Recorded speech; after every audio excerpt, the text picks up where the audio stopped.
پر مما ایسے کیسے ہو سکتا ہے؟ شہریار نے بے یقینی سے آئمہ بیگم کو پوچھا۔ کیوں نہیں ہو سکتا شہریار؟ آئمہ بیگم نے کچھ سخت آواز میں کہا۔ دراب، مشال، پری بھی سامنے صوفے پر بیٹھے تھے۔ مشال نے پری کو بھی نہیں بتایا تھا کہ کہیں ان کے رشتے پر اثر نہ پڑے یا اپنے بھائی سے الگ نہ ہو جائے۔ پری بھی حیران تھی اچانک آئمہ بیگم کے فیصلے سے، البتہ دراب، مشال خاموش تھے۔ بھائی، آپ تو جانتے ہیں نا پریہا بچپن سے؟ شہریار نے خاموش بیٹھے دراب سے کہا، جس نے سر اوپر اٹھایا۔ میں مانتا ہوں کہ پریہا کو تم نے بچپن سے سالار کے نام کر دیا تھا، اسے یقین دلایا تھا اپنے خاندان کا حصہ ہونے کا، پر کیا ہوا؟ وہ تب بھی نہ بدلا، چلا گیا، اب بھی ویسا ہی ہے۔ میں مانتا ہوں پریہا بیٹی کے سالار کے نام ہونے کے باوجود اسے اپنے بیٹے کے لیے مانگ رہا ہوں۔ ویسے بھی اس رشتے کا اور کسی کو تو نہیں پتا نا۔ اب تم چاہے ہاں کرو یا نہ، مجھے تم سے ایک ہی امید رہے گی، وہ بھی ہاں کی۔ آپ لوگ سمجھ کیوں نہیں رہے؟ اگر کل کو وہ میرے پاس آ گیا تو میں کیا جواب دوں گا؟ وہ سخت پریشان ہو گیا تھا۔ اس نے بچپن سے ملک واللہ میں جب پہلی بار وہ نیلی آنکھوں والا 15 سال کا غسیلا بچہ آیا تھا تو سب خاندان والوں نے اسے یہاں سے جانے اور ناجائز کے لفظوں سے مارنے کی کوشش کی، بہت برا بھلا کہا، یہاں تک کہ اسے بھگانے کے لیے ملک واللہ آگے غیرت کے نام پر۔ اس وقت شہریار لڑا پورے خاندان سے اور یہ بھی پورے ہوش و حواس میں کہا کہ وہ یہیں رہے گا اور اس خاندان کا حصہ بنے گا۔ اس لیے اس نے اپنی بیٹی پریہا کو اس کے نام کیا اور اس یتیم بے سہارا کو اپنے آغوش میں لینے کا فیصلہ کیا۔ کافی دن وہ شہریار کے گھر رہا، ان کی فیملی کے ساتھ رہا، پر چپ چپ خاموش کمرے میں بند۔ آخر کار وہ مسلسل لوگوں کے لفظوں کو اپنے کانوں میں محسوس کرتا، چیختا چلاتا نسرین بیگم والوں سے لڑ کر انہیں واپس لے کر چلا گیا ہمیشہ کے لیے۔ بھائی، اس بات کو کافی ٹائم ہو گیا اور شاید وہ کسی اور کو پسند بھی کرتا ہو، وہاں مشال بولی، جس پر وہ چپ ہوا۔ تم میرا فیصلہ مان رہے ہو یا میری آخری خواہش کو ٹھکرا رہے ہو شہریار؟ اسے خاموش دیکھ کر آئمہ بیگم نے دو ٹوک لفظوں میں کہا۔ پر مما، اس نے خاموش بیٹھی پری کی طرف دیکھا۔ مجھے صرف جواب چاہیے، آئمہ بیگم نے سخت لہجہ اپنایا۔ اچھا، میں پریہا سے بات کروں؟ آخر کار وہ ہار مان کر بولا۔ اسے اپنی زبان سے پھر جانے کا افسوس تھا، پر دکھ نہیں، کیونکہ وہ جانتا تھا جہاں اس کی اولاد خوش ہوگی وہیں فیصلہ لیا جائے گا۔ بس، آئمہ بیگم نے غصے سے ہاتھ کے اشارے سے اسے چپ رہنے کا کہا اور دراب کی طرف رخ کیا۔ دراب بیٹا، مصطفیٰ بیٹے کی شادی کے دوسرے دن پریہا بیٹی کا نکاح ہے، وہ بھی شہروز سے۔ تم پوری تیاری کر دینا، ہم آگے کچھ نہیں سننا چاہتے، اور اگر کسی اعتراض ہے یا اسے منظور نہیں میرا فیصلہ تو میرا مرا منہ دیکھے گا میرے فیصلے کے خلاف جانے کے۔ اب بتا سکتا ہے کوئی کسے نہ منظور ہے میرا فیصلہ؟ اس نے تو جیسے سب کو تڑپا دیا اپنے لفظوں سے۔ مما، یہ کیا کہہ رہی ہیں؟ اللہ آپ کو سلامت رکھے، ایسی باتیں کیوں کہہ رہی ہیں؟ دراب شہریار تڑپ کر بولے۔ تو کیا کروں؟ کیا میرا اتنا حق نہیں تمہارے بچوں پر؟ صرف نام کے رشتے تک محدود ہوں میں۔ کون سا غلط فیصلہ لیا ہے؟ گھر کا بچہ ہے، دیکھا بھالا ہے، اگر یہ رشتہ ہو جائے دونوں بھائیوں میں تو کیا غلط ہے؟ میں اتنا بھی نہیں سوچ سکتی بڑی ہونے کے درجے سے۔ وہ خفکی سے شہریار کے ہاتھ جھٹک کر بولی۔ نہیں مما، آپ کو پورا حق ہے، میں تو بس پریہا کی بھی رضا چاہتا تھا، بھلا مجھے کیا پرابلم ہو سکتی ہے شہروز سے؟ ماشاءاللہ فرما بردار بچہ ہے، جیسا آپ کو ٹھیک لگے ہمیں منظور ہے، پر ایسے ناراض تو نہ ہوں۔ شہریار اور پری نے اس کے ہاتھ اپنے ہاتھ میں لے کر بولے، جس پر آئمہ بیگم نے دونوں کا سر اپنے سینے سے لگا لیا۔ انشاءاللہ میرا فیصلہ بہت اچھا رہے گا پریہا بیٹی کے لیے، کوئی شکایت نہیں ہوگی اسے۔ آخر کار آئمہ بیگم کی ضد کو دیکھ کر سب راضی ہو گئے اور مصطفیٰ حیا کی شادی کے دوسرے دن دونوں کا نکاح رکھا گیا۔ رخصتی ان کے ولیمے میں، یہ بھی آئمہ بیگم کا فیصلہ تھا۔ شہریار چپ خاموش ہو گیا، جلد تو لگا اسے، مگر پھر آئمہ بیگم کو دیکھتے چپ ہو گیا۔ پریہا اور معصومہ فنکشن سے آ کر سو گئی تھی اور شہروز اپنے روم میں بند تھا۔ اسے پتا تھا آئمہ بیگم کے کمرے میں اس کی قسمت کا فیصلہ ہو رہا تھا، اور یہ فیصلہ اس کے حق میں بھی نہیں تھا، یہ بھی جانتا تھا، پر جان بوجھ کر اب چپ تھا۔ چاہتا تو صفائی دے سکتا تھا، پر اب وہ خود پریہا نام کی چڑیا کو اپنی مٹھی میں پھڑپڑاتے دیکھنا چاہتا تھا۔ نیند تو آنی نہیں تھی، اس لیے ریلیکس سا کیس ریڈ کر رہا تھا جس کے لیے وہ کراچی آیا تھا۔ وہ یہاں جس کام سے آیا تھا وہ مکمل ہو گیا تھا، اس کی پوسٹنگ حیدرآباد میں تھی۔ یہاں وہ لکی نام کے لڑکے کی جانچ پڑتال کر رہا تھا جس کی جانکاری مکمل ہو گئی تھی اور اس کے نام کی فائل جو بھی وہ ریڈ کر رہا تھا۔ یہ تو طے کر لیا تھا کہ رخصتی کے بعد وہ اس چڑیا کو اپنے ساتھ لے جائے گا، پھر فیصلہ کرے گا کیا کرنا ہے آگے۔ دن ہوا تو مصطفیٰ اور حیا کا نکاح پڑھوایا گیا اور گواہوں اور اپنوں کی موجودگی میں حیا سفیان سے حیا مصطفیٰ بنی۔ وہ کافی روئی کہ حور سے چپ کروانا مشکل ہو گیا۔ پھر بہت منت سماجت کے بعد وہ مہندی کے لیے تیار ہوئی اور مہندی لگائی۔ پریحا سے آئمہ بیگم نے خود بات کرنے کا فیصلہ کیا تھا اور شہریار کو بھی بتا دیا تھا۔ شہریار نے بھی ایک درخواست کی تھی کہ وہ اپنی بیٹی کی شادی ٹھیک سے کرنا چاہتا ہے، نکاح اب جیسے چاہے کرے پر شادی وہ اپنی پوری خوشی سے بڑی شادی کرنا چاہتا ہے۔ اس نے یہ فیصلہ دراب سے کیا تھا اور اس نے کوئی اعتراض نہیں کیا، خود بھی یہی چاہتا تھا۔ آج بارات کا دن تھا۔ بارات کے لیے میرج ہال بک کروایا ہوا تھا، سب وہاں پہنچ گئے تھے، بارات بھی آ گئی تھی۔ سب نے بہت شاندار طریقے سے ویلکم کیا اور اب مصطفیٰ اسٹیج پر اپنی دلہن کے انتظار میں تھا۔ حیا کے ساتھ پریحا پارلر گئی ہوئی تھی۔ معصومہ سمپل سا گھر میں ہی تیار ہوئی تھی۔ شہریار نے اسے باہر جانے سے منع کیا تھا، ویسے بھی اسے میک اپ کرنا خاص پسند نہیں تھا۔ گولڈن لہنگے میں گولڈن نفیس جیولری میں وہ بہت ہی پیاری لگ رہی تھی۔ سنہری بالوں کی لمبی سی چوٹی بنائی، سر پر پینوں سے دوپٹہ اچھی طرح سیٹ کر لیا تھا اور حیا کے کھنچائے تصور کے تحت وہ پری کے ساتھ ساتھ تھی۔ سارے گیسٹ آ چکے تھے جنہیں شہریار اور سفیان ویلکم کر رہے تھے۔ شہروز بھی ان کے ساتھ تھا، اس نے بلیک 3 پیس سوٹ پہنا ہوا تھا۔ کچھ ہی دیر میں دلہن آنے کا شور مچا تو سب اس کی طرف ہوئے، جہاں ریڈ اور گرین برائڈل ڈریس میں حیا سجی سنوری پریحا اور اپنی فرینڈز کے ساتھ کھڑی تھی۔ پریحا نے نیوی بلو کلر کا لہنگا پہنا ہوا تھا اور ساتھ لائٹ میک اپ میں وہ بہت پیاری لگ رہی تھی۔ گھنگریالے کالے بال پیٹھ پر پھیلے ہوئے تھے۔ نفیس جیولری میں وہ پینٹ شرٹ والی پریحا تو لگ نہیں رہی تھی۔ شہروز کی جب پہلی نظر اس پر گئی، پہلے تو پہچان نہ پایا، پر جب پہچانا نفرت سے رخ پھیر لیا۔ سب کے ساتھ حیا کو سٹیج پر لایا گیا، جہاں مصطفیٰ نے ہاتھ پکڑ کر اسے اپنے ساتھ بٹھایا۔ مصطفیٰ کی تو اس سے نظر نہیں ہٹ رہی تھی۔ اپنی پرنسس کا دلہن روپ دیکھتے وہ تو جیسے دونوں شانے چت ہو گیا تھا۔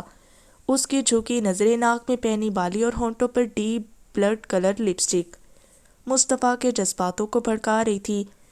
بہت خوبصورت لگ رہی ہو مائی پریٹی وائف، اس نے دھیرے سے کہا۔ حیا نے مسکراہٹ چھپائی اور دل میں سوچا، دیکھ لیں ولن، کہیں بعد میں رونا نہ پڑے۔ وہ کچھ کہتی پر لوگوں کا خیال کر کے چپ ہو گئی۔ آہستہ آہستہ سب سٹیج پر آ کر دونوں کو مبارکباد پیش کر رہے تھے۔ بہت پیاری جوڑی لگ رہی ہے ماموں آپ کی اداکارہ سے، ایک دم زبردست۔ معصومہ پریحا کے ساتھ سٹیج پر آئی اور مصطفیٰ حیا کو دیکھ کر مصطفیٰ سے آہستہ سے سرگوشی میں بولی۔ مصطفیٰ نے مسکرا کر اس کے سرخ چہرے کو دیکھا اور بے ساختہ کہکا لگایا، ظاہر ہے میری گڑیا کو پسند تھی تبھی تو میں نے پسند کی، اس نے محبت سے کہا۔ آہ کتنا جھوٹ، آپ کو حیا بھی پہلے سے پسند تھی، اس نے پہلے آنکھیں پھاڑے پھر معصومیت سے اس کا پول کھولا۔ اف گڑیا کیا کر رہی ہو، مرواؤ گی اپنی اداکارہ سے؟ مصطفیٰ نے گھبرا کر اسے اپنے ساتھ بٹھایا اور آہستہ سے کہا، جس پر معصومہ نے کہکا لگایا، ماموں آپ تو بہت ڈرتے ہیں، وہ ہنستی کہنے لگی۔ نیچے سب سے ملتے سالار کی تیز نظریں بھٹک بھٹک کر اس پر جا رہی تھیں جو کوئی ابصرہ ہی لگ رہی تھی۔ شہریار دراب سفیان سب سے مل کر اس کا رخ سٹیج کی طرف تھا جہاں اس کی لٹل گرل مسکرا رہی تھی اور وہ آنکھوں میں ڈھیر ساری محبت لیے اوپر آیا۔ وہ یہاں نہ آتا پر مصطفیٰ سے اس کی اچھی خاصی دوستی تھی، دونوں ایک میٹنگ میں ملے تھے اور تب سے دونوں کے بیچ اچھی دوستی چل رہی تھی۔ شہریار سے بھی وہ کبھی باتیں کر لیتا تھا، مطلب ملک خاندان سے اس کی بات چیت تھی۔ کنگریچولیشن برو، سالار خوش دلی سے کہتا مصطفیٰ کے گلے لگتا بولا، پر نظریں اس کی پیچھے پھٹی آنکھوں سے دیکھتی معصومہ پر تھی، جسے دیکھتے وہ مسکرانے لگا۔ معصومہ کو تو یہ اچھی طرح یاد تھا، کیسے وہ اسے بھول سکتی تھی؟ اسے اپنی طرف دیکھ کر مسکرانے پر اس کا گلا خشک ہو گیا۔ سوکھے ہونٹوں پر زبان پھیرتی آہستہ سے سٹیج سے دھڑنے لگی۔ اس کا کمزور سا دل دھک دھک کر رہا تھا، اس کی نظروں کی تپش پر اس کے ہاتھ پسینے ہونے لگے، جنہیں وہ دوپٹے سے صاف کرتی وہاں سے اپنی ماں کی طرف آئی۔ سالار اس کے وہاں سے جانے پر بدمزہ ہو گیا اور جلدی سے دونوں سے مل کر سٹیج سے اترا۔ سامنے ہی دیکھتے اس کے ہونٹوں پر جاندار مسکراہٹ سی ابھری۔ معصومہ پری کے اوٹ میں بیٹھی چھپ کر سٹیج کی جانب دیکھ رہی تھی، پر جب سالار کی نظریں اپنی طرف دیکھی تو گھبرا کر پیچھے ہوئی۔ یہ تو وہی ہے، پروفیسر بھی، بھوت بھی، پپی کو چرانے والا چور بھی، اور کزن بھی۔ وہ خود سے ہی سرگوشی کرنے لگی، پر جب اتنے روپ سامنے آئے تو بوکھلا گئی۔ یہ تو سچ میں ڈائناسور ہے، پورا پھیلا ہوا۔ چہرے سے پسینے صاف کر کے وہ بڑبڑائی۔ السلام علیکم، بھاری آواز میں سلام کیا گیا۔ معصومہ نے جھٹ سے آنکھیں میچی۔ نسرین بیگم اور پری نے دیکھا تو سالار تھا۔ وعلیکم السلام میرا سالار۔ نسرین بیگم روتی اس کے گلے لگی۔ پری نے بھی مسکرا کر جواب دیا۔ معصومہ کی آنکھیں بند ہی تھیں ڈائناسور کے قریب آواز پر۔ ٹیبل پر رکھے اس کے ہاتھوں کی کپکپاہٹ دیکھتا سالار مسکرانے لگا، پر اس میں اس کی ناپسندیدگی چھپی ہوئی تھی جو صرف نسرین بیگم سمجھ سکتی تھی۔ اپنے ڈیڈ سے ملے؟ بہت یاد کرتے ہیں تمہیں۔ اس کی نظریں معصومہ پر دیکھ کر نسرین بیگم پری کا خیال کرتی گھبرائی بولی، یس، پہلے ان سے ہی ملا ہوں۔ اسے واپس چیئر پر بیٹھا کر بولا، کیسی ہو معصومہ؟ پری کو نظر انداز کر کے معصومہ سے مخاطب ہوا۔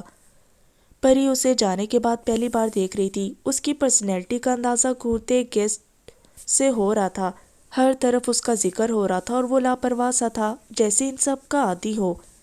پری کو سخت ناپسند آیا اس کا یوں اپنی بیٹی کو مخاطب کرنا۔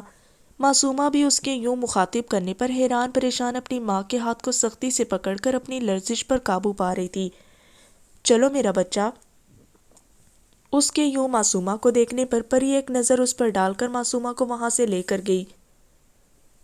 پیچھے وہ اس کی پشت کو دیکھتا مسکرا دیا، پر اسرار سا۔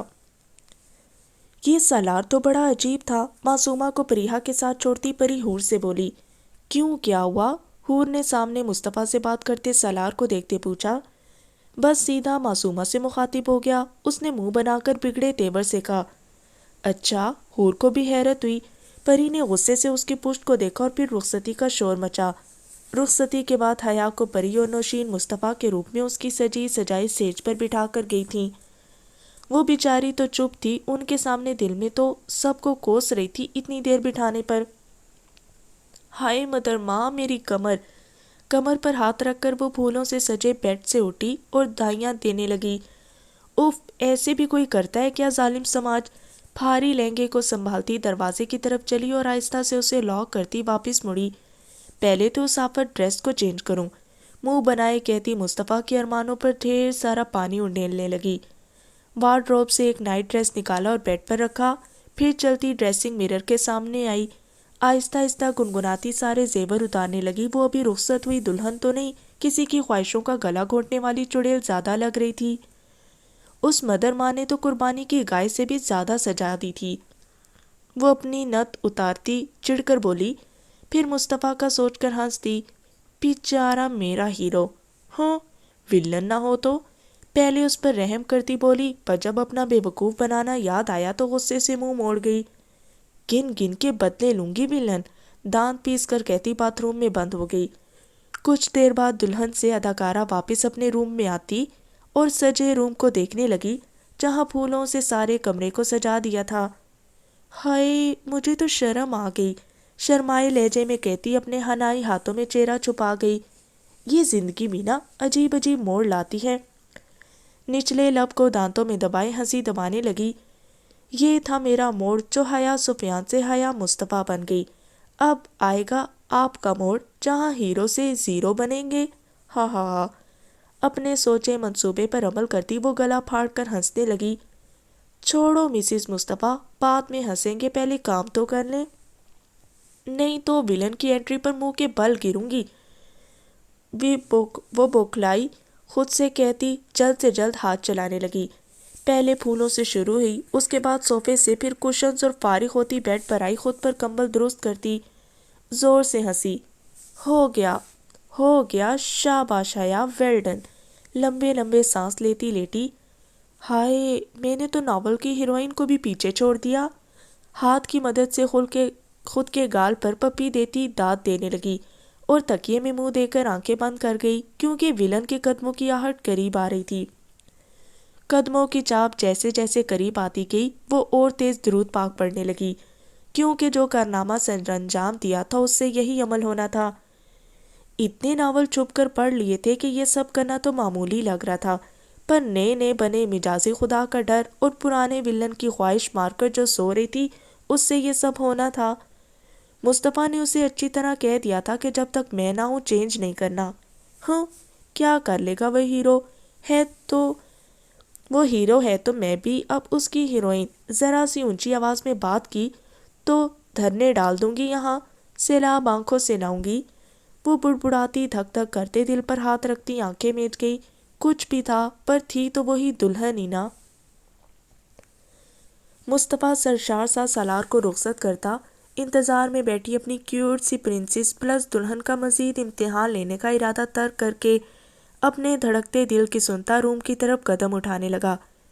بیچارہ خوش فہم، آج خوشی سے اس کی گرے آنکھیں بھی مسکرا رہی تھیں۔ اپنی پرنسس کو واپس پا کر دل اچھل اچھل کر اڑنا چاہتا تھا، جسے ڈپٹ کر ایک جگہ بٹھایا ہوا تھا، پر وہاں بھی اچھل کود کرنے سے باز نہیں آ رہا تھا۔ بار بار آنکھوں کے سامنے اپنی شریک حیات کا سجا سونا روپ جگمگا رہا تھا، جسے دیکھ کر وہ مبہوت سا رہ گیا تھا۔ وہ جلد ہی اس تک پہنچنا چاہتا تھا اور اس پر اپنے عشق کی داستان بیان کرنا چاہتا تھا، اور جی بھر کر اسے دیکھنا چاہتا تھا کہ اپنے دل میں بسانے کی حد تک۔ مسکراہٹ آنے پر لب کاٹے وہ دروازہ کھولنے لگا۔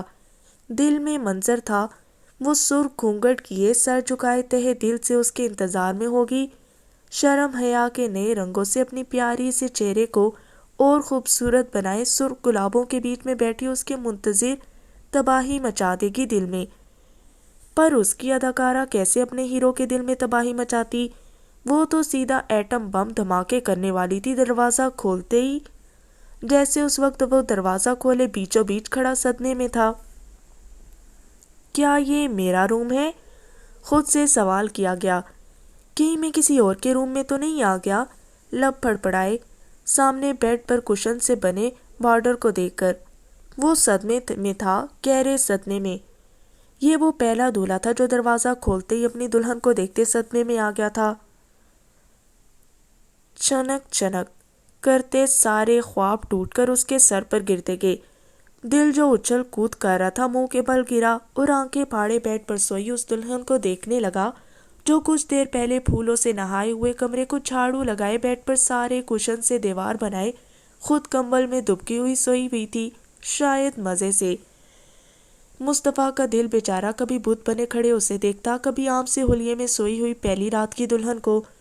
دونوں کو اپنے ایسے پتا تھا اب مصطفیٰ بیچارے حال پر چھوڑتا خود شرافت سے اپنی جگہ بیٹھ کر روزمرہ کا کام سر انجام دینے لگا کہ یہی زندگی ہے۔ ولن سے بیچارہ بن گیا۔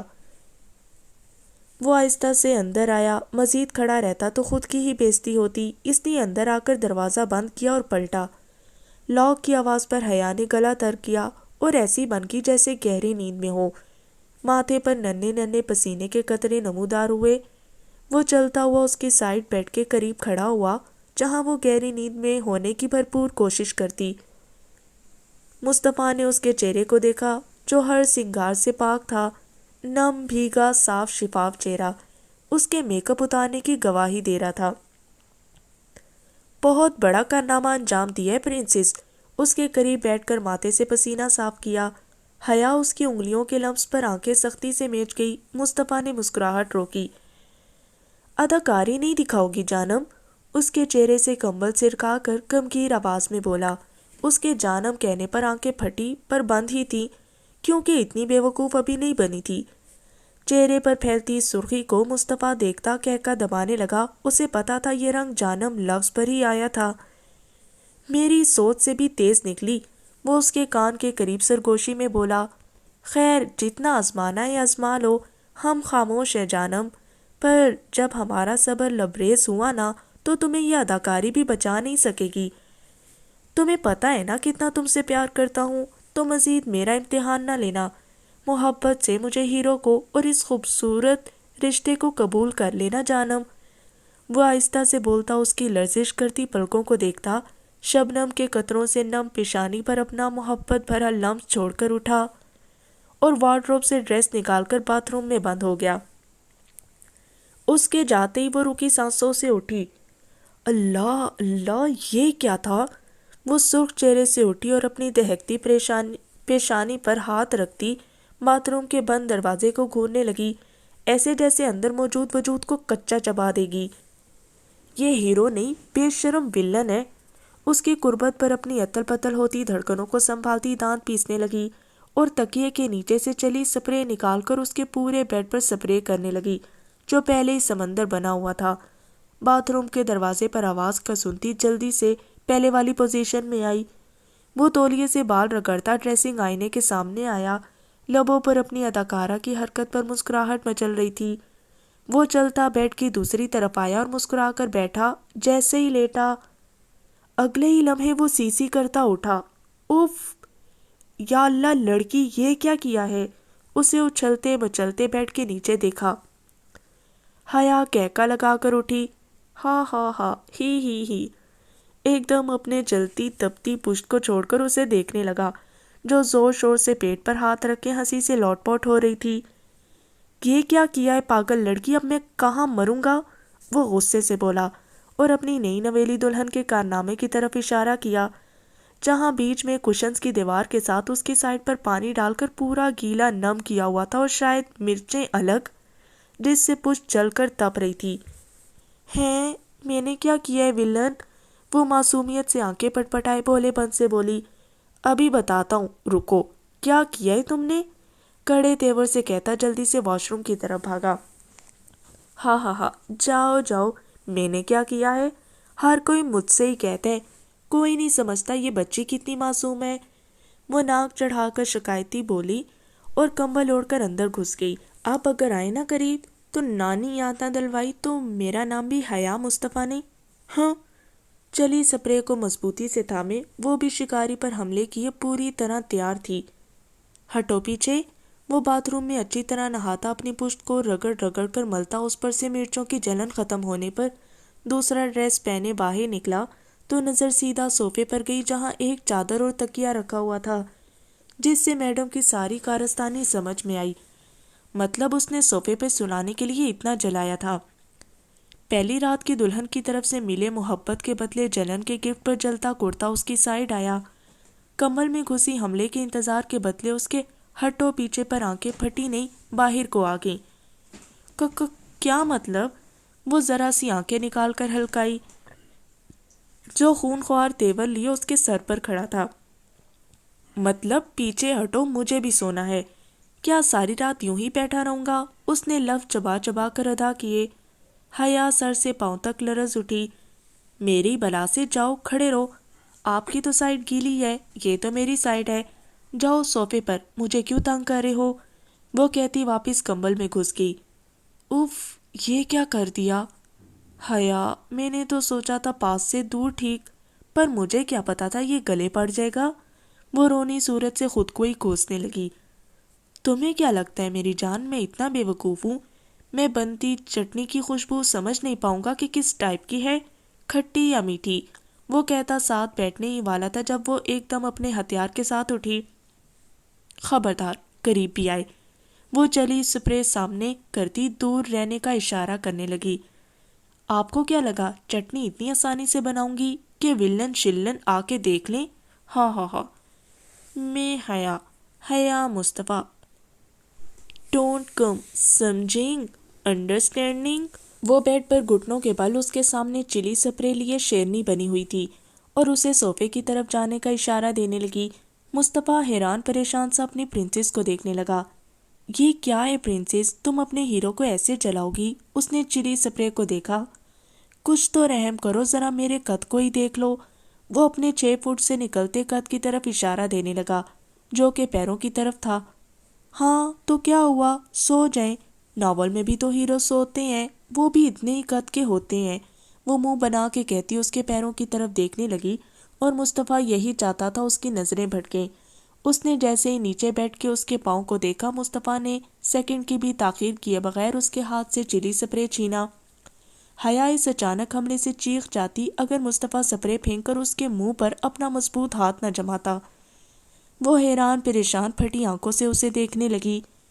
ہیرو، وہ آنکھوں سے التجا کرنے لگی۔ اس کی آنکھوں میں دیکھ کر جہاں جذباتوں کا سمندر ٹھاٹے مار رہا تھا، حیا کی سانسیں رکنے لگی تھیں۔ مصطفیٰ بس بے خود سا دیکھنے لگا اس کی حسین آنکھوں میں۔ اس کی آنکھیں پیغام تھا محبت کا، تو حیا کی آنکھیں التجا اور حیا سے لبریز۔ اس نے آہستہ سے اس کے ماتھے پر اپنی محبت کی مہر ثبت کی اور اس کی میچی آنکھوں کو دیکھ کر ہنس دیا۔ ریلیکس پرنسس، میں تمہارا ہیرو ہوں، اپنی قربت پر اسے سانس سے بھرتے دیکھ کر پیار سے سرگوشی میں بولا، اور حیا شرما کر اس کی کمزور گرفت سے خود کو چھڑوا کر کمبل میں گھس گئی۔ اس کی حرکت پر مصطفیٰ نے کہکا لگایا سرشار سا، ساتھ ہی فاصلے پر لیٹ گیا۔ مسکراہٹ ساتھ ہونٹوں سے کھیل رہی تھی۔ دونوں اپنے اپنے خیالوں میں کب نیند کی وادیوں میں چلے گئے پتہ نہیں لگا۔ حیا نے سوتے ہوئے خود کو اس کی گرفت میں محسوس کیا تھا جہاں وہ اس کے سینے سے لگی سوئی ہوئی تھی۔ فجر کی نماز کے وقت وہ کسمسائی اور آنکھیں مسلنے لگی، پر خود پر من بھر کا وزن محسوس کرتی ایک دم بوکھلا گئی۔ جب دیکھا تو خود کو مصطفیٰ کے حصار میں پا کر اس کا چہرہ شرم سے سرخ پڑ گیا۔ اس کی بند آنکھوں کو دیکھ کر آہستہ سے اس کی گرفت سے نکلنے کی کوشش کرنے لگی بغیر اسے جگائے۔ اپنی کوشش میں کامیاب ہو کر چھلانگ لگائے بیڈ سے اتری اور اسے دیکھنے لگی۔ اف، حیا بہت مشکل ہے زندگی۔ مصنوعی سی ہچکی لیے وہ فریش ہونے چلی گئی، پھر کچھ ہی دیر میں باہر آئی۔ نماز پڑھ کر دعا مانگی۔ کیا مانگتی، اس پاک ذات نے تو بن کہے سب کچھ دے دیا تھا۔ صرف خوشی کے آنسو بہا کر شکر ادا کرنے لگی جس نے اتنا اچھا ہم سفر دیا تھا۔ وہاں سے فارغ ہو کر اٹھی تو بیڈ پر دیکھا جہاں وہ پھیلا ہوا تھا۔ وہاں تو ہرگز جا نہیں سکتی تھی، اس لیے خود ہی صوفے پر آ کر لیٹ گئی۔ کون ویلن کے شکنجے میں پھنسے؟ رات کو بھی پتہ نہیں کیسے نیند آ گئی۔ حیا کے رنگوں سے گلنار چہرے پر پیاری سی مسکان سجائے چادر میں چھپ گئی۔ کب سوچا تھا ویلن ایسا نکلے گا؟ دروازے پر ہوتی مسلسل دستک پر اس کی آنکھ کھلی۔ اس نے پہلے اپنے پہلو میں دیکھا جہاں کوئی نہیں تھا، پھر باتھ روم کی طرف دیکھا، وہاں بھی کوئی نہیں تھا، تو اسے حقیقت میں پریشانی ہوئی۔ کہیں باہر تو نہیں؟ یہ سوچتے اس نے جیسے نظریں گھمائی، بائیں جانب بھی وہ صوفے پر سوئی ہوئی تھی جو آدھی نیچے اور آدھی صوفے پر تھی۔ مصطفیٰ کے انابی لبوں پر بے ساختہ مسکراہٹ چھائی۔ وہ دستک پر جلدی سے اٹھا۔ حیا کا تو ہوش نہیں تھا۔ وہ ایک نظر اس پر ڈال کر دروازہ آدھا کھولا تو نوشین تھی۔ اس نے مسکرا کر سلام کیا جس کا نوشین نے محبت سے جواب دیا۔ فریش ہو کر آ جاؤ، سب ڈائننگ ٹیبل پر انتظار کر رہے ہیں، پھر ولیمے کے لیے حیا بیٹی کو پارلر بھی دے جانا ہے۔ جی مما، بس ابھی آئے۔ اس کے جواب پر نوشین اسے خوش رہنے کی دعائیں دیتی چلی گئی۔ پیچھے وہ مسکرا کر دروازہ بند کرتا صوفے کی طرف آیا جہاں وہ دنیا جہاں سے بیگانی گہری نیند میں سوئی ہوئی تھی۔ مصطفیٰ نے آہستہ سے اسے بیڈ پر ٹھیک سے لٹایا، پھر تھوڑا دور ہو کر پیار بھری گستاخی کرتا لب دبائے اپنا ڈریس نکال کر باتھ روم میں بند ہو گیا۔ سیلاب آ گیا، بھاگو۔ اپنے اوپر گرتی پانی کی بوندوں پر ہڑبڑائی بوکھلائی ایک دم اٹھ کر چلانے لگی۔ مصطفیٰ جو اس کے اوپر بالوں سے نکلتی بوندیں گرا رہا تھا، اس رد عمل پر کہکا لگا اٹھا، ہا ہا ہا، کیا ہوا؟ کیا ہو تم لڑکی؟ کون کہہ سکتا ہے تم پہلی رات کی دلہن ہو؟ ہا ہا ہا۔ نہیں ہے سیلاب، اس کے شانوں سے پکڑ کر ہوش میں لایا۔ حیا ہونک سی اسے دیکھنے لگی یا حالات سمجھنے کی کوشش کر رہی تھی۔ سیلاب نہیں؟ بے یقینی کے عالم میں پوچھا۔ ہاں ہاں ہاں، نہیں بے وقوف، بالوں کا پانی تھا۔ حیا کی نظر اس کے بالوں کی طرف گئی جو سچ میں بھیگے ہوئے تھے، اور پھر اس سے ہوتی نظریں اس کے بغیر شرٹ کے چوڑے سینے پر گئی جہاں اس کے چہرے کے تاثرات بدلے۔ وہیں مصطفیٰ نے شرارت سے اسے اپنے سینے سے لگایا۔ بہت جلد ہوش آ گیا، وہ معنی خیز سا اشارہ دینے لگا۔ ہاں تو ایسے کریں گے تو کس کو ہوش نہیں آئے گا؟ بہت بدتمیز ہے، پیچھے ہٹیں۔ وہ اسے دھکیلتی گھبرائی اپنا ڈریس نکال کر باتھ روم میں بند ہو گئی۔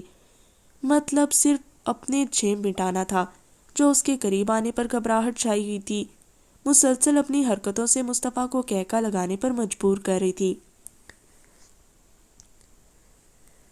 آپ سب میرے ساتھ ایسا کیسے کر سکتے ہیں؟ کمرے میں موجود پری مشال اور آئمہ بیگم سے اس نے بگڑے تیوروں سے شکوہ کیا۔ اب سب مجھ سے پوچھ رہی ہیں؟ جب ساری تیاری کر لی تب میں یاد آئی ہوں کہ اس سے بھی پوچھ لیں۔ اس کا لہجہ گستاخیہ ہو گیا۔ پریہا تمیز میں رہ کر بات کرو، پری نے اسے ٹیکا۔ اسے بھی مشال نے ساری حقیقت بتائی تھی جس پر وہ بہت پریشان تھی، اور پریہا اپنی بچی پر دکھی۔ اس نے سیدھا پریہا سے بات کی جس پر وہ بگڑی ہوئی تھی۔ پری کے سخت لہجے میں ٹوکنے پر وہ شرمندہ سی سر جھکائے اور خود کو نارمل کرنے لگی، جو شہروز کے ساتھ نکاح کا سنتے ہی اس کا پارا ہائی ہوا تھا۔ تو ماما آپ ہی بتائیں، کیا آپ سب نے یہ بھی ضروری نہیں سمجھا کہ حقیقت ہی جان لے پھر کوئی فیصلہ کریں؟ کئی بار آنکھوں دیکھا سچ نہیں ہوتا، اس طرح سے لوگ بھٹک جاتے ہیں، راہیں بھول جاتے ہیں۔ کم از کم حقیقت جان لینے کی کوشش کی جائے، پھر جو مناسب لگے وہ کریں۔ کیا آپ سب نے یہ ضرورت محسوس کی؟ نہیں، صرف جو دیکھا اسے سچ مان کر ابھی بھی ویسے ہی لڑکی کو چھوڑ کر بغیر اس کی رائے لیے اپنی مرضی اور لڑکے کو منت سماجت کر کے اس لڑکی پر تھوپ دیا۔ کیوں ہر بار ایسا ہی ہوتا ہے؟ میں کوئی گستاخی نہیں کر رہی، صرف حقیقت واضح کر رہی ہوں، اور حقیقت یہ ہے کہ جیسا آپ سب سمجھ رہے ہیں کہ شہروز میرے ساتھ زبردستی کرنے کی کوشش کر رہا تھا، تو ایسا کچھ نہیں تھا۔ اس نے تو جیسے سب کے سر پر بم پھوڑا۔ مشال اور آئمہ بیگم نے حیرت سے دیکھا۔ تو میرا بچہ جلد بتاؤ حقیقت کیا تھی؟ مشال نم آواز میں بولی۔ پریہا نے پہلے اپنی اور پھر مشال کو دیکھ کر ساری حقیقت انہیں بتائی۔ سب جیسے جیسے سن رہے تھے ان کا منہ ویسے ویسے کھلتا جا رہا تھا۔ اب آپ سبھی بتائیں، کیسے ایک ایسے انسان سے میں نکاح کروں جسے نہ عورت کی عزت کرنی آتی ہو، بلکہ الٹا اس کے پاک کردار پر کیچڑ اچھال کر اس پر بہتان لگائے؟ بلکہ یہ بھی کچھ نہیں، اس نے تو حد کر دی۔ بغیر حقیقت کو سنے میں چیختی رہی، بغیر جانے مارنے کی کوشش کرنے لگا۔ وہ ساری حقیقت بتاتی آخر میں پھوٹ پھوٹ کر رو پڑی۔ آئمہ بیگم نے تڑپ کر اسے اپنے سینے سے لگایا۔ بس میرا بچہ، روتے نہیں۔ آئمہ بیگم نے اس کی پیٹھ تھپ تھپائی۔ مشال بھی شرمندہ سی بیٹھی تھی اور شکر ادا بھی کر رہی تھی کہ یا اللہ، جو تیرا لاکھ لاکھ شکر ہے کہ میرے بچے نے یہ گری حرکت نہیں کی، پر ایک افسوس بھی تھا کہ کیسے اس نے اتنی پیاری بچی کا دل توڑا۔ دروازے کے اس پار کھڑا شہروز ساری حقیقت جانتے شرمندہ سا سر جھکائے اپنے روم کی جانب چلا گیا۔ نانو وہ بہت گندا ہے، میں بہت نفرت کرتی ہوں اس سے۔ اس کی شکایت پر شہروز کے لب مسکرائے جنہیں وہ کچل کر دبانے لگا۔ دروازے پر دستک ہوئی تو مشال پریہا کے پاس اٹھ کر دروازہ کھولنے لگی تو سامنے ہی ملازمہ تھی۔ بیگم صاحبہ گاڑی چلی گئی ہے مولوی صاحب کو لینے۔ مشال نے اسے کہا تھا کہ اسے بتائے، اس لیے وہ گاڑی کو جاتے دیکھ کر مشال کو آگاہ کرنے چلی آئی۔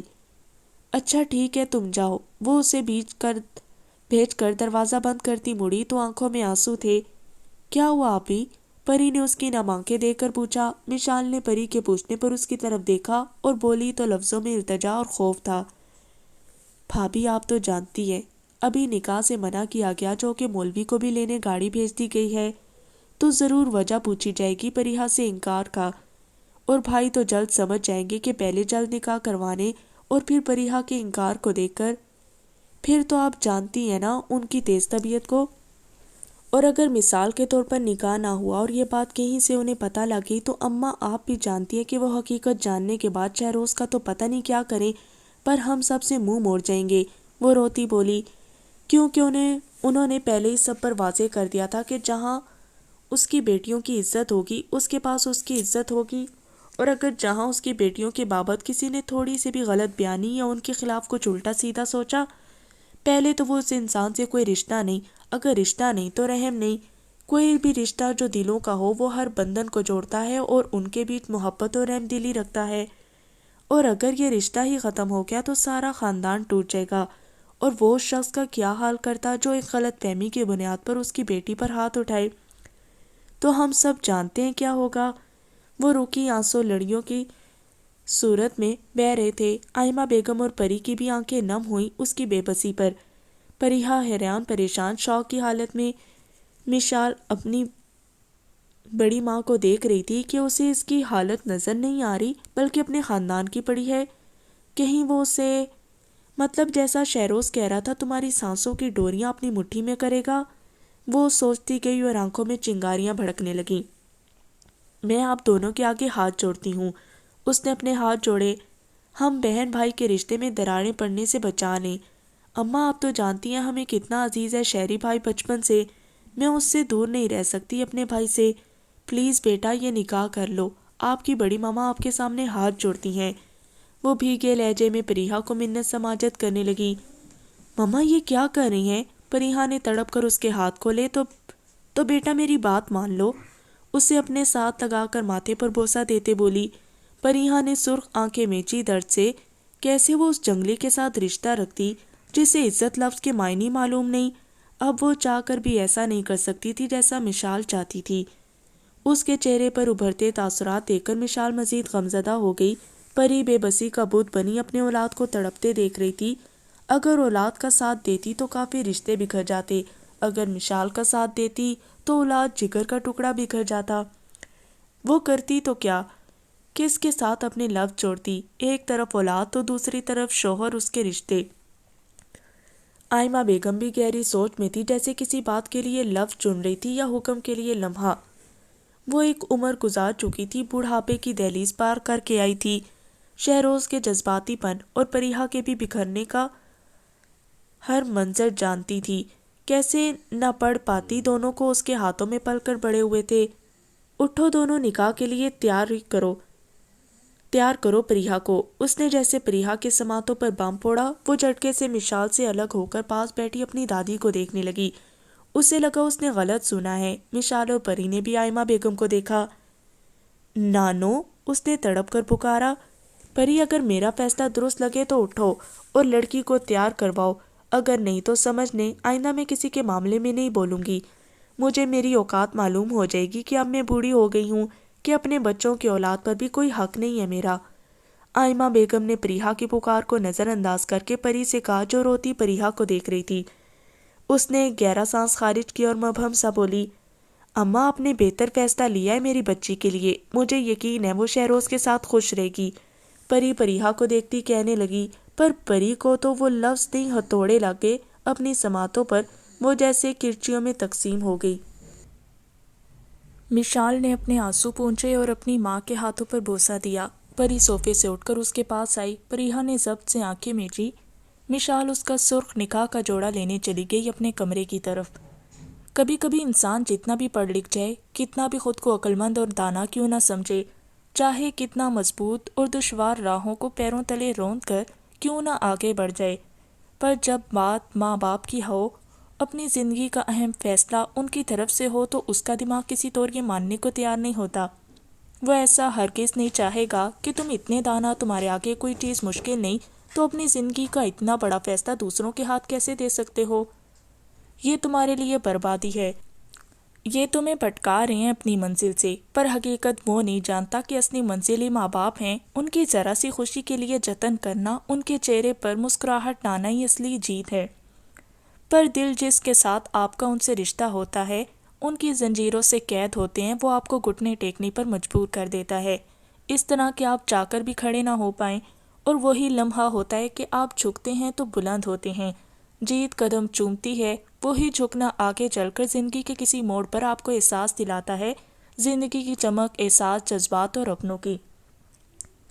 یہ سب مل کر آپ کو بتاتے ہیں کہ تم ایک نہیں ہو، تم اکیلے نہیں، بہت سارے تمہیں اٹھانے کے لیے ہیں. تمہاری ایک قربانی کافی دنوں کو جگا دیتی ہے. مانا کہ فیصلہ مشکل ہوتا ہے اگر دماغ سے سوچو گے، کیونکہ وہ تمہیں صرف تمہارے بارے میں بتائے گا، کیونکہ اس کا تعلق ہی ایسا ہے. پر جو تم دل سے سوچو گے وہ تمہیں بتائے گا صحیح کیا ہے، غلط کیا. پری خاموشی سے اسے دیکھنے لگی جو اپنے ہاتھوں کو دیکھ رہی تھی، کسی سوچ میں گم. بیٹا اولاد چاہے کتنا بھی خود کو کیوں نہ چھپائے، پر وہ ماں کے سامنے کھلی کتاب ہوتا ہے. کتنے جتن کیوں نہ کرے خود تک خود کو محدود کرنے کی، پر وہ اپنے ماں باپ سے کچھ نہیں چھپا سکتا. اس پاک پروردگار نے اتنی طاقت ضرور دی ہے کہ وہ اپنی اولاد کو کھود سکیں، انہیں بغیر کسی دشوار کے اس کے غم اور خوشی والے پہلو کو پرکھ سکیں. میرا بچہ، ہم جانتے ہیں ابھی آپ کو یہ رشتہ پسند نہیں آ رہا، پر جب یہ غلط فہمی دور ہوگی قسمت کی، تو ضرور آپ اپنے ہمسفر پر فخر کرو گی. وہ اسے خاموش دیکھ کر بے بس آنسو پوچھنے لگی. پر پریہا خاموش ہو گئی تھی بت کی طرح. دل تو پہلے ہی ساتھ نہیں تھا، پر جو آنسو دماغ اور زبان تھی وہ بھی ساتھ چھوڑ گئے تھے. مشال کے آنے پر خاموشی سے اسے تیار کیا گیا اور کچھ دیر اکیلا چھوڑنے کے لیے باہر نکل گئی، سب کہ وہ اپنا غبار نکال سکے من سے. سب کے جانے کے بعد بھی وہ ویسی ہی بیٹھی رہی، سرخ لہنگے، سر پر دوپٹہ سجائے، ہلکے پھلکے میک اپ میں وہ ویران سنہری آنکھوں سے ایک ہی نقطے کو دیکھتی۔ بہت خوبصورت لگ رہی تھی پر اداس۔ آپی آپ ماشاءاللہ کتنی پیاری لگ رہی ہیں۔ معصومہ کمرے میں داخل ہوتی، دروازہ بند کرتی، ساتھ اس کے بیٹھتی بولی۔ پریحا نے نم آنکھوں سے اس کے سرخ چہرے کو دیکھا جو تعریف کو اس کی کر رہی تھی پر شرما خود رہی تھی۔ اس کے فیس پر خود بے خود مسکراہٹ آ گئی۔ اور تم بہت کیوٹ ڈارلنگ، وہ اس کے گال پر کس کرتی بولی۔ اس کے ایسا کرنے پر معصومہ شرما کر اس کے گلے لگی۔ آپی ڈارلنگ نہ بولا کریں، مجھے شرم آتی ہے، وہ منمنائی تو پریحا کا کہکا لگا، ہائے میری ڈارلنگ کو شرم آتی ہے، پھر تو میں بولوں گی۔ وہ اسے گدگدی کرنے لگی۔ آپی، معصومہ چیخی اور گدگدی ہونے پر زور سے ہنسنے لگی۔ آپی چھوڑو، وہ بیڈ پر ہنسی سے لوٹ پوٹ ہونے لگی، پیٹ پر ہاتھ رکھے، پر پریحا تب بھی باز نہیں آئی۔ آپی، وہ کھلکھلاتی ہاتھ جوڑنے لگی، منہ سرخ ہو گیا، ساتھ ہی آنکھوں میں آنسو آ گئے، تب جا کر وہ پیچھے ہٹی۔ اف آپی، بہت ظالم ہے آپ۔ وہ ہنستی اس سے دور ہوئی، پریحا بھی ہنسنے لگی۔ اسے یوں ہنستا دیکھ کر کافی خوشی مل رہی تھی، ورنہ وہ کہاں ایسے ہنستی تھی، چپ چاپ سی رہتی تھی۔ پری یہاں آ کر وہ کافی حد تک خوش رہنے لگی تھی۔ یہاں آؤ ڈارلنگ، پریحا نے بازو پھیلائے۔ معصومہ مسکراتی اس کے قریب آئی تو دونوں ایک دوسرے کے گلے لگیں۔ میری ڈارلنگ مجھ سے کچھ چھپا رہی ہے، پریحا شرارت سے بولی۔ نہیں تو، وہ بوکھلائی سی بولی۔ اوف، اگر آپ ہی کو معلوم ہو گیا کہ کل ان کا برتھ ڈے ہے تو میرا سرپرائز، اور ابھی تو میں نے آپ ہی کا گفٹ نہیں لیا، پر سب سے پہلے میں نے ہی وش کرنا ہے، کچھ بھی کر کے، وہ دل میں سوچنے لگی۔ میں کیا آپ سے چھپاؤں گی آپ ہی کچھ چھپا رہی ہیں، دونوں کی برتھ ڈے ایک تھی۔ نہیں، میں بھی کچھ نہیں چھپا رہی، پریحا نے مسکراہٹ چھپائی، پر میں جانتا ہوں میرے دونوں شہزادیاں کیا چھپا رہی ہیں، شہریار روم میں داخل ہوتا بولا، جس پر دونوں ایک دوسرے کو دیکھا اور کہکا لگایا، پھر چپ کر منہ پر انگلی رکھ کر اسے چپ رہنے کی منت کی۔ ان کے رازداری اشارے پر اس نے منہ پر انگلی رکھ لی، پر آنکھیں مسکرا رہی تھیں۔ بیٹا تم ذرا بائی جاؤ، ہمیں آپ ہی سے کچھ باتیں کرنی ہیں۔ شاباش، وہ معصومہ کے سر پر ہاتھ رکھ کر بولا تو وہ سر اس بات میں ہلائے چلی گئی۔ اچھا تو ہمارا بیٹا خوش ہے نانو کے فیصلے پر، ذرا بتائیں گے؟ وہ ساتھ بیٹھ کر پوچھنے لگا۔ پاپا، کیا آپ کو شہروز پسند ہے؟ شہریار نے سر جھکائے بیٹھی اپنی بہادر بیٹی کو دیکھا۔ پہلے بھی پسند تھا، پر اب اپنی شہزادی دے رہا ہوں، اس سے تو بہت عزیز ہے۔ اپنے باپ کے جواب پر وہ چپ ہو گئی۔ پاپا، اگر کبھی کوئی آپ کی بیٹی کو تکلیف دے تو، اس نے بے خیالی میں سوال کیا، تو میں اسے ناسور دوں؟ شہریار نے اسے اپنے ساتھ لگایا۔ کیا بیٹا آپ خوش ہیں؟ اگر نہیں تو مجھے آپ کی خوشی سے بڑھ کر کچھ بھی عزیز نہیں، ابھی بھی آپ جواب دے سکتی ہیں۔ اگر آپ کو پسند نہیں ہے فیصلہ یا آپ کو تکلیف دے رہا ہے، اس کا لہجہ محبت سے چور تھا۔ نہیں پاپا، میں خوش ہوں، وہ بولی تو صرف اتنا، پر جیسے اسی جواب وسیلے خود سے سوال کرنے لگی، پر اندر سناٹا چھایا ہوا تھا جس کا کوئی جواب نہیں ملا۔ شہریار نے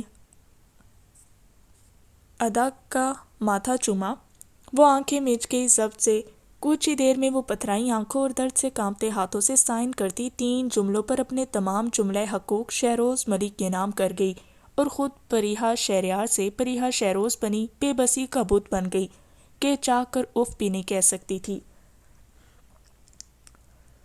آپ چل رہے ہیں انکل کہ نہیں؟ یا میں پیدل ہی چلی جاؤں؟ پھر پاپا سے آپ خود ہی بات کیجیے گا، وہ چادر سر پر درست کرتی جلدی سے ڈرائیور کے انکار پر بولی۔ میرون گھیرے دار فراک میں بلیک چادر سے خود کو چھپائے، ماتھے پر پسینے اور چھوٹی سی ناک پر غصہ سچائے، ڈرائیور سے کڑے تیوروں میں مخاطب ہوئی۔ وہ چھپ کر اپنے کمرے سے پیسے لیے نکلی تھی اور سب کی نظروں سے بچتی باہر پارکنگ ایریا میں آئی تھی، پر اب یہ ڈرائیور چل نہیں رہا تھا۔ اسے کیسے بھی کر کے پریحا کے لیے برتھ ڈے گفٹ لینا تھا اور آج رات ہی اسے سب سے پہلے وش کرنا تھا۔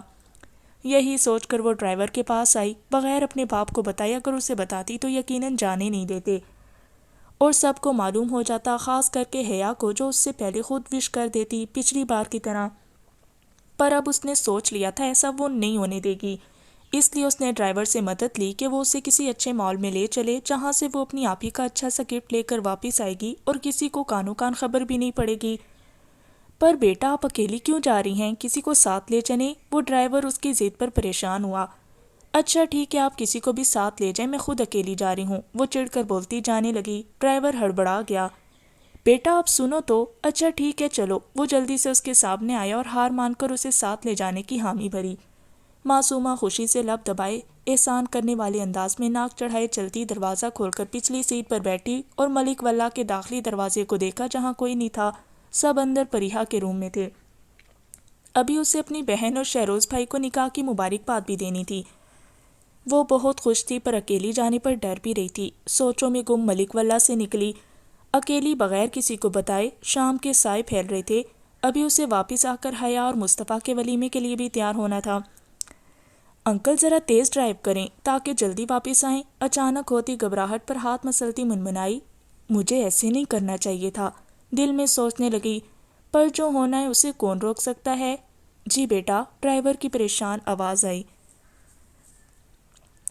لگتا ہے آپ کچھ زیادہ ہی خوبصورت لگ رہی ہوں۔ نیوی بلو ہیوی میکسی میں برائڈل میک اپ کیے ہوئے بے انتہا خوبصورت آئینے کے سامنے کھڑی خود کو تنقیدی نظروں سے دیکھتی، پر جب ہر انداز سے پیاری لگی تو چہک کر بولی، پر مجھے تو چہرے پر صرف آٹا ہی نظر آ رہا ہے، کیا بن گئی ہو ایک دم چڑیل؟ پیچھے سے اسے اپنے حصار میں لے کر تھوڑی اس کے کندھے پر رکھ کر منہ بنائے مہارت سے سجی اس کی آنکھوں کو دیکھ کر بولا۔ حیا جو اپنے آپ کو دوسری بار اتنے خوبصورت میک اپ میں دیکھتی خوشی سے جھوم رہی تھی، اچانک ہی پیچھے سے مصطفیٰ کی بھاری آواز اور اپنی گرفت میں لینے پر بوکھلا گئی، پر جو آٹے والا لفظ سنا اس کے تو جیسے تن بدن میں آگ لگ گئی۔ آپ کو شوہر نہیں سوتن ہونا چاہیے تھا میری، ہمیشہ سے جلتے آئے ہیں مجھ سے۔ وہ ایک دم اس کے پیٹ میں تیزی سے کونی مارتی غصے سے بولی، ولن نہ ہو تو۔ ظالم لڑکی، مصطفیٰ اس کی کونی پیٹ میں مارنے پر کرا اٹھا۔ دور رہا کرو سوتن کہیں کے۔ وہ اپنی بےزتی پر تپی ہوئی تھی۔ ابھی اتنی محنت سے پارلر والی اسے تیار کر کے گئی تھی، وہ کہہ رہا تھا کہ اسے صرف آٹا ہی دکھ رہا ہے۔ اس کا تو دل خون کے آنسو رونے لگا۔ اوف، ایک تو تم لڑکیوں سے حقیقت ہضم نہیں ہوتی۔ وہ بالوں میں ہاتھ پھیر کر منہ ٹیڑھا کر کے بولا۔ بلیک 3 پیس سوٹ میں خود بھی تیار تھا اور کافی ہینڈسم بھی لگ رہا تھا۔ ایک منٹ، ایک دم وہ لڑاکا عورتوں کی طرح دونوں ہاتھ کمر پر رکھ کر ابرو سکیڑے کھویا ہوئی، یہ کتنی لڑکیوں کو حقیقت دکھا چکے ہو؟ ہاں؟ اس کی ادا پر مصطفیٰ نے مسکراہٹ روکی۔ اللہ کا شکر ہے بہت، پر کبھی غرور نہیں کیا۔ اگر تمہیں یقین نہیں ہوتا تو رکو، ابھی رخسار سے ہی مٹھی بھر آٹا دکھا سکتا ہوں۔ وہ شرارت سے بولا۔ ایسا نہیں تھا کہ اس نے زیادہ میک اپ لگایا ہو یا منہ پر آٹا ہوا ہو، وہ ویسے ہی صرف اپنی اداکارہ کو تنگ کر رہا تھا۔ وہ لگی اتنی پیاری رہی تھی کہ دل کر رہا تھا دیکھتا جائے۔ پہلے تو نہیں، پر اب تو اس پر جائز رشتہ تھا، تبھی پورے حق سے جی بھر کر دیکھ رہا تھا۔ اس کے ہاں کہنے پر حیا کی آنکھیں پھٹی اور ناک غصے سے سرخ ہوئی۔ کیا مطلب کتنی لڑکیوں کے؟ او اللہ جی، یہ ولن مجھے چیٹ کر رہا تھا۔ اس نے صدمے سے ماتھے پر ہاتھ مارا۔ میں یہ ستم برداشت نہیں کروں گی، پورے گاؤں کے سامنے سب کا اصلی روپ لاؤں گی۔ وہ کسی دکھی عورت کی طرح چیخی۔ اس کی گاؤں والی بات پر وہ کہکا لگا اٹھا۔ ہاں، کون سا گاؤں؟ مذاق کر رہا تھا جانم، تم سے پہلا تجربہ ہے۔ وہ اسے قریب کر کے ہنستا بولا۔ حیا نے پہلے ناک چڑھایا، پھر اس کے قریب آنے پر آنکھیں دکھائیں۔ مصطفیٰ نے بھی مسکرا کر اس کی آنکھوں میں دیکھا، محبت سے۔ بہت پیاری لگ رہی ہو، پر اس نے اس کے نقوش کو جانچتے کہا۔ اس کے پر وہ منہ بنانے لگی۔ کیا پر اتنی خوبصورت تو لگ رہی ہوں؟ سیدھا ہے نا کہ آپ سے میری خوبصورتی ہضم نہیں ہوتی، اور تو اور اس جیلس میں تعریف بھی نہیں کر پا رہے۔ وہ خفگی سے بولی۔ اچھا، تعریف سننی ہے؟ اس کے چہرے کو اپنے ہاتھوں کے پیالوں میں بھر کر پوچھنے لگا۔ ہاں، وہ بھی ایک ادا سے بولی۔ وائی ناٹ مائی پرنسس، وہ مسکرا کر کہتا، اس کے ایک ہاتھ کو اٹھا کر اپنے سینے پر دھڑکتے دل پر رکھا جس کی دھڑکنیں بلند تھی۔ حیا نے پہلے نہ سمجھی سے دیکھا، پر ہاتھ دل پر رکھنے سے وہ گھبرا گئی اس کی دھڑکنوں سے۔ پر اگلے ہی لمحے وہ بوکھلائی حیران ہو گئی جب وہ اس پر جھکا۔ حیا کا پورا چہرہ حیا سے لال ہو گیا، آنکھیں شرم سے جھک گئیں اس کی محبت کی چھاپ پر۔ وہ خاموش اپنی اتھل پتھل کرتی دھڑکنوں سے اس کے سامنے کھڑی، سر جھکائے اس کے حصار میں۔ اور تعریف چاہیے؟ وہ شرارت سے سرگوشی کرنے لگا اس کے کان میں۔ حیا نے بوکھلا کر نفی میں سر ہلایا۔ پر مجھے کرنی ہے کہ تمہیں اپنی تعریف دل و جان سے قبول آئے، کوئی کمی نہ ہو اس میں۔ نہیں وہ اسے دھکیل کر دور ہوئی۔ ہاں جانم، وہ کہکا لگا کر اسے واپس کھینچ کر اپنی گرفت میں لے چکا تھا۔ بہت پسند آ گئی ہو، اس لیے بہت سی پیاری پیاری تعریف کرنا چاہتا ہوں، وہ معنی خیزی سے کہتا۔ حیات کو تو بے بس کر کے اس پر جھکنے لگا کہ اس کی موبائل چیخنے لگا۔ وہ بری طرح بدمزہ ہو گیا۔ وہ کھلکھلاتی حیا کو دیکھنے لگا جو کچھ لمحے پہلے رونے جیسی تھی پر اب جھٹکے سے دور ہو کر ہنس رہی تھی۔ ہنس لو پرنسس، صرف 2 منٹ، وہ لب بھینچے موبائل پر شہروز نام دیکھ کر اسے جتانے لگا۔ ہوں، نہیں چاہیے بےہودہ تعریف، وہ غصے سے اس کے شوز پر اپنا پاؤں مارتی دور ہوئی۔ پر مصطفیٰ تو موبائل سے آتی شہروز کی بات پر ہی سن ہو گیا تھا۔ کیا مطلب، کہاں ہیں تم لوگ، کہاں ہو؟ وہ غصے سے چیخا۔ حیا اس کی اچانک دھاڑ پر گھبرا کر مڑی اور خوف سے اس کی لہو رنگ آنکھوں کو دیکھنے لگی۔ اللہ خیر، یہ ولن کو اچانک کون سا دورہ پڑ گیا؟ بیٹا، میں نے کہا تھا کسی کو لے لیتے ہیں، پر آپ نہیں مانی۔ 40 سال کے قریب وہ ڈرائیور اپنے پیچھے آتی گاڑی کو دیکھ کر پریشانی سے بولا۔ معصومہ کے ڈر سے مسلسل موٹے موٹے آنسو گرے تھے۔ انکل پلیز مجھے گھر لے چلیں، مجھے پاپا کے پاس جانا ہے، ہچکیاں لیتی مسلسل کا دہرایا جملہ پھر سے بولی۔ وہ جب ملک واللہ سے تھوڑا دور آئے تھے کہ ڈرائیور کو احساس ہوا جیسے کوئی ان کے تعاقب میں ہو۔ کسی احساس کے تحت اس نے بیک مرر میں دیکھا تو دہل کر رہ گیا۔ وہ کوئی احساس نہیں تھا، سچ میں ایک بلیک لینڈ کروزر تھی۔ ڈرائیور کا سانس روک گیا۔ ایک لمحہ نہ لگا اسے پہچاننے میں کہ گاڑی تو جہانگیر کی تھی۔ اس نے پریشانی میں بیک سیٹ پر بیٹھی گھبرائی معصومہ کو دیکھا جو ہاتھ مسلتی سہمی ہوئی کبھی باہر دیکھتی تو کبھی اپنے ہاتھوں کو۔ یا اللہ مدد فرما! ڈرائیور سخت گھبرایا ہوا تھا۔ اس نے جب دیکھا گاڑی کو اپنے پیچھے تو واپس مڑ تو نہیں سکا پر دوسرے راستے سے لے آیا، ملک واللہ جانے کے لیے، جہاں دونوں طرف سے گھنا جنگل تھا اور سنسان راستہ تھا۔ اسے کافی فکر ہوئی اور معصومہ کو پہلے ہی آگاہ کر دیا کہ خطرہ سر پر ہے، تب سے وہ لرزتی ہچکیاں لیتی دعا مانگ رہی تھی۔ ڈرائیور کو تو یہ پریشانی تھی کہ وہ اس معصوم لڑکی کو چھین گیا تو، یا کچھ غلط ہو گیا تو وہ کیسے بچائے گا اسے؟ مطلب وہ اکیلا اور اس کے پاس پتہ نہیں کتنے لوگ۔ شہریار تو اسے زندہ زمین میں گاڑ دے گا۔ کچھ بھی ہو جائے مجھے اسے بچانا ہوگا، چاہے اپنی جان ہی کیوں نہ دینی پڑے، وہ بڑبڑایا۔ بابا ہم بچ تو جائیں گے نا؟ وہ سسکتی خوفزدہ بولی۔ بخش! ڈرائیور تو جیسے اس کی خوف سے نم آواز اور بابا کہنے پر تڑپ سا گیا۔ بہادر بنو بیٹا، یہ بابا اپنی جان دے گا پر آپ کو کچھ نہیں ہونے دے گا۔ معصومہ کی جان دینے بات پر پتلیاں پھیلی۔ مطلب میں نے کچھ غلط کیا، مجھے باہر نہیں آنا چاہیے تھا۔ پاپا! اس کے وجود میں سرد لہر اٹھی۔ بیٹا یہ موبائل لو جلدی، وہ آگے پیچھے سے گھیر چکا تھا۔ بغیر وقت لیے اس نے موبائل نکالا اور معصومہ کو دیا۔ صرف خوف کے حصار سے نکالنے کے لیے وہ آگے پیچھے سے گاڑیوں کو گھیرتے دیکھ کر زرد ہو چکی تھی۔ اچانک ڈرائیور کے مخاطب پر چیخ اٹھی۔ اس کا پور پور تھر تھر کانپ رہا تھا، دماغ بھی کام نہیں کر رہا تھا۔ سنبھالو خود کو بچے، یہ پکڑو، جب میں آپ کو کہوں بھاگو تو بائیں جانب جنگل میں اتر جانا اور کسی جگہ چھپ کر صاحب کو آگاہ کر دینا ساری صورتحال سے۔ وہ اس کی طرف موبائل بڑھاتے بولا۔ ان کے حوالے کرنے سے یہی بہتر لگا۔ معصومہ اور تیز رونے لگی۔ مجھ سے نہیں ہوگا، مجھے ڈر لگ رہا ہے، پلیز آپ پاپا کو کال کریں، وہ آ جائیں گے۔ وہ پھیلتے اندھیرے میں ڈوبے جنگل کو دیکھ کر اس کا روح فنا ہونے لگا، پھر ڈرائیور سے التجا کرنے لگی۔ بیٹا ہمارے پاس زیادہ وقت نہیں ورنہ وہ آپ کو لے جائیں گے۔ وہ سامنے گاڑیوں سے جہانگیر کے آدمیوں کو نکلتا دیکھ کر جھنجھلایا۔ لے جائیں گے کے جملے پر اس کے وجود میں کپ کپی طاری ہوئی اور بوکھلا کر موبائل اپنے ہاتھوں میں مضبوطی سے جکڑا کہ یہاں سے بھاگتے ہی اپنے پاپا کو کال کر کے ساری صورتحال سے آگاہ کرے گی۔ آقا ہم سب نے گاڑی کو گھیر لیا ہے۔ بابر جہانگیر کا آدمی اپنے ساتھ باقی گارڈز کے معصومہ کی گاڑی کو گھیرے جہانگیر کو اطلاع کرنے لگا۔ شاباش میرے ببر، ہم بھی پہنچنے والے ہیں، اس کا تمہیں انعام دیں گے۔ جہانگیر کو جب معلوم ہوا کہ شہریار کراچی آیا ہوا ہے تو اس نے اپنے مین آدمی بابر کو ملک واللہ پر نگرانی رکھنے کو کہا، اور انہیں کافی مشکلات کا سامنا بھی نہیں کرنا پڑا کہ وہ خود باہر آ گئی اکیلی۔ آخر خون تو خون ہوتا ہے۔ انعام کی بات پر بابر کی باچیں پھیلی۔ آپ کے آنے پر ہم بی بی کو پیش کریں گے آقا، وہ مکروہ ہنسی کے ساتھ کہتا بند موبائل کو دیکھنے لگا۔ بہت ہو گیا بلی چوہے کا کھیل، شہریار صاحب اب آمنے سامنے کی تکرار ہوگی۔ وہ اپنی مونچھوں کو تاؤ دیتا حویلی کی حدود کو پار کرتا منزل پر پہنچنے لگا۔ ابے باہر نکل، ٹھا! ہوائی فائر کی آواز کے ساتھ بابر ڈرائیور پر گرجا۔ معصومہ زرد رنگت کے ساتھ فائر کی آواز پر چیخی، مما، اور خود میں سمٹ گئی۔ ڈرو مت بچے، ہم نے جو کہا ہے اس کے لیے تیار ہو جاؤ۔ ڈرائیور خود گھبرایا ہوا تھا پر اسے کیسے بھی کر کے معصومہ کو بچانا تھا۔ اندھیرے پھیلنے پر اس نے آہستہ سے بڑی ٹارچ نکالی۔ ہم ان کے منہ پر ٹارچ روشنی کریں گے تب آپ نکل جانا۔ وہ اس کا دروازہ ناک کرتا ہدایت دینے لگا۔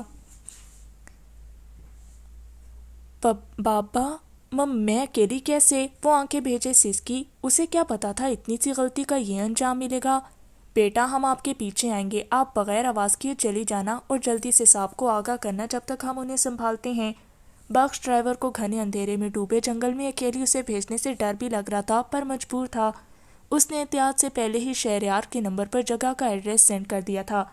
اس نے تھوڑا سا بیک ڈور کھولا معصومہ کے لیے اور خود بھی دروازہ کھولنے لگا، اس سے تیار رہنے کا کہتے۔ ڈرائیور نے نکلتے ہی تیز روشنی جیسے ان کے منہ پر ماری۔ معصومہ بغیر لمحے کی تاخیر کی آہستہ سے باہر نکلتی اور ڈوبتے دل کے ساتھ اندر جنگل میں دوڑ گئی۔ پکڑو باس، لڑکی جنگل میں بھاگی۔ پیچھے گارڈز کی نظر بھاگتی معصومہ کے سائے پر پڑی تو اس نے چیخ کر بتایا۔ معصومہ آواز سن کر بے ساختہ خوف سے چیخی اور ڈوبتے سورج کی کرنوں میں تھر تھراتی گرتی پڑتی سسکتے بھاگنے لگی۔ گھنی جھاڑیوں کداور درختوں سے لڑتی سورج کی کرنیں بھی اس کا ساتھ دے رہی تھیں۔ تھا ایک اور فائر ہوا جس کے ساتھ ڈرائیور کی چیخ بلند ہوئی۔ معصومہ کا سانس رک گیا، لہو لہان ہوتے پاؤں کے ساتھ گھٹنوں کے بل زمین پر گری۔ کانٹوں پر گرنے سے اس کے منہ سے درد بھری چیخ بلند ہوئی۔ دن ڈھل چکا تھا، اندھیرا بڑھ رہا تھا۔ گھنے جنگل کے درختوں کو چیرتی سورج کی مدھم کی کرنیں کہیں سے زمین پر پڑ رہی تھیں۔ خون خوار جانوروں کی آوازیں اس کا دماغ معاف کر رہی تھیں۔ یہیں کہیں ہوگی، ڈھونڈو اسے جلدی۔ معصومہ جو گھٹنوں کے بل پڑی تھی، گرجدار آواز اور قدموں کی چاپ پر حواس باختہ ہونے لگی۔ نہیں مما، وہ سسکی۔ آپ بھی، دھڑکن بھی ساتھ چھوڑنے کو تھی۔ رک کر چلتی دل کے ساتھ پسینے سے وہ اٹھنے کی کوشش کرنے لگی۔ درد کی شدت سے منہ سے نکلی۔ دوپٹے کو جھاڑیوں میں الجھے چھوڑ کر آگے قدم بڑھانے لگی دھندلی آنکھوں سے۔ معصومہ، اچانک کمزور ہوتی سماعتوں سے شہریار کی پکار ٹکرائی۔ تاریک جنگل میں اسے جیسے زندگی کی ایک نئی کرن نظر آئی۔ پاپا، وہ بڑبڑائی۔ باس، وہ رہی لڑکی۔ اس کی بڑبڑاہٹ اور سائے کو دیکھتے قریب سے ہی آواز گونجی۔ اس کے ساتھ ہی معصومہ کے حلق سے آخری فلک شگاف چیخ نکلی، پاپا۔ وہ فریش ہو کر باہر آئی تو اس کی آنکھوں کے سامنے معصومہ کا کھلکھلاتا چہرہ لہرایا جس پر خود بھی مسکرا دی۔ چل کر بیڈ پر بیٹھی اور ملازمہ کو بلا کر معصومہ کو بھیجنے کا کہا، جس پر وہ سر ہلاتی ملازمہ چلی گئی۔ وہ کافی دیر بیٹھی رہی اس کے انتظار میں، پر انتظار ہی رہا، نہ ملازمہ آئی نہ معصومہ۔ صاحب، بیگم صاحبہ۔ ملازمہ بوکھلائی بھاگتی ڈرائنگ روم میں دوڑتی پھولی سانسوں کے ساتھ داخل ہوئی۔ سب اس کی طرف متوجہ ہوئے۔ کیا ہوا؟ مشال اس کی پھولی سانسوں پر گھبرائی پوچھنے لگی۔ پری بھی ساتھ کھڑی ہوئی۔ بیگم جی، وہ کیا وہ جلدی بولو، بات کیا ہے؟ شہریار اس کے وہ کرنے پر سخت ناگواریت سے بولا۔ صاحب، ہم نے پریہا بی بی کے کہنے پر معصومہ بی بی کو ڈھونڈنے کے کیا پر شہروز دھاڑا۔ وہ گھبرائی جلدی بولی، چھوٹے صاحب، وہ ہمیں کہیں نہیں ملی، ہر جگہ دیکھ لیا، کہیں نہیں تھی، اور گارڈز کا کہنا ہے کہ بی بی بخش ڈرائیور کے ساتھ کچھ دیر پہلے نکلی ہے، وہ بھی اکیلی۔ ملازمہ نے تو جیسے سب کو سکون لوٹ لیا۔ اس کی اطلاع پر سکوت چھا گیا اور اس کی سکوت کو شہریار کے موبائل نے توڑا۔ شہریار نے ساکت آنکھوں سے دیکھا تو آنکھیں مزید لہو لہان ہوگی۔ جہاں ایک جگہ کے ایڈریس اور جہانگیر کے گھیرنے کا لکھا تھا ڈرائیور نے۔ کیا ہے شہریار؟ اسے بگڑتے دیکھ کر دراپ نے پوچھا۔ شہروز، جلد گاڑیاں نکالو۔ شہریار دھاڑا اور موبائل دراپ کی طرف بڑھایا۔ شہروز تو دیکھ کر بھاگا اور ساتھ مصطفیٰ کو بھی آگاہ کرنا نہ بھولا۔ شہریار، میری بچی۔ پری کی حالت بگڑنے لگی۔ سنبھالو خود کو پری۔ اسے شانوں سے پکڑ کر جھٹکا دیا، اور یاد رہے پریہا کو بلک بھی نہ لگے، کچھ نہیں ہوگا معصومہ کو۔ وہ کہتا اسے مشال کے حوالے کر کے وہاں سے بھاگا۔ دراپ کو وہیں رہنے کا بول گیا۔ اس کا اندر تڑپنے لگا اور یہی حال پری کا تھا۔ مصطفیٰ کو جو صورتحال معلوم ہوئی وہ بھی سفیان کو آگاہ کر کے شہروز کے بتائے گئے ایڈریس کے لیے روانہ ہوا، پر شاید ان سب معلوم ہوتے دیر ہو چکی تھی۔ بڑی مما معصومہ کہاں ہے؟ کب سے بلا رہی ہوں اسے؟ مشال کو روم میں داخل ہوتے دیکھ کر پریہا بیڈ سے اتر کے بے چینی سے پوچھنے لگی۔ بیٹا وہ شہروز کے ساتھ باہر گئی ہے ضد پر آئس کریم کھانے۔ مشال نے اسے ساتھ لگانے پر پیار کیا۔ شہروز کے نام پر اس کے چہرے پر ناگواریت پھیلی اور اسے معصومہ کا یوں بنا بتائے شہروز کے ساتھ جانا ذرا پسند نہیں آیا۔ اگر اسے معلوم ہوتا تو ہرگز نہ جانے دیتی اسے۔ مما کہاں ہیں؟ وہ بیڈ پر بیٹھتی بولی۔ پری اپنے روم میں ہے، جوس گلاس میں انڈیلتی مدھم سا بولی، آواز جو نم تھی، دل صرف معصومہ کی خیریت کی دعائیں کی جا رہی تھی۔ سب اتنے ریلیکس ہیں، کیا کسی کو ولیمے میں نہیں جانا بھائی کے؟ اور یہ شرمیلی مجھے بنا بتائے چلی گئی۔ خبر تو لے کر رہوں گی ڈارلنگ تیری، وہ بے یقینی سے آنکھیں پھیلائے پوچھتی۔ آخر میں معصومہ کو کھٹی میٹھی ڈانٹ سے نوازنے کا سوچا۔ سب کو جانا ہے، تم نے کب سے کچھ نہیں کھایا، یہ جوس پی لو۔ اس نے اس کے آرام اور اس معاملے سے دور رکھنے کے لیے جوس میں نیند کی گولیاں ڈالی تھیں۔ نہیں بڑی مما، موڈ نہیں، میں ذرا مما سے مل لوں، وہ انکار کرتی جانے لگی۔ پتہ نہیں کیوں دل گھبرا رہا تھا، مشال ہڑبڑا گئی۔ چپ چاپ پیو پریہا ورنہ ڈانٹ پڑے گی، وہ اسے ہاتھ سے پکڑ کر بیڈ پر بٹھاتی ذرا سخت آواز میں بولی۔ پریہا نے پہلی بار اسے سخت آواز میں بات کرتے دیکھ کر مسکرا دی۔ کیوٹ سی ساسو ماں، ہاں ہاں ہاں، ایسے ہی موڈ بحال کرنے کے لیے بولی اور ہنسنے لگی اور ساتھ ہی جوس تھام کر ایک سانس میں گلاس خالی کر دیا۔ اس کے ساسو ماں کہنے پر مشال نے ماتھے پر اس کے لب رکھے۔ اچھا مما، میں تھوڑی دیر لیٹنا چاہتی ہوں، جب آپ سب لوگ جائیں تو مجھے اٹھا دینا، مجھے اپنی ڈارلنگ سے ملنا ہے۔ وہ بھاری ہوتے سر کو تھامتی بولی اور تکیے پر گر سی گئی۔ مجھے معاف کر دو بچی، یہ ضروری تھا۔ مشال نم آنکھوں سے اس کے بال سنوارتی بڑبڑائی اور اس پر چادر درست کرتی روم کا ڈور لاک کر کے چلی گئی۔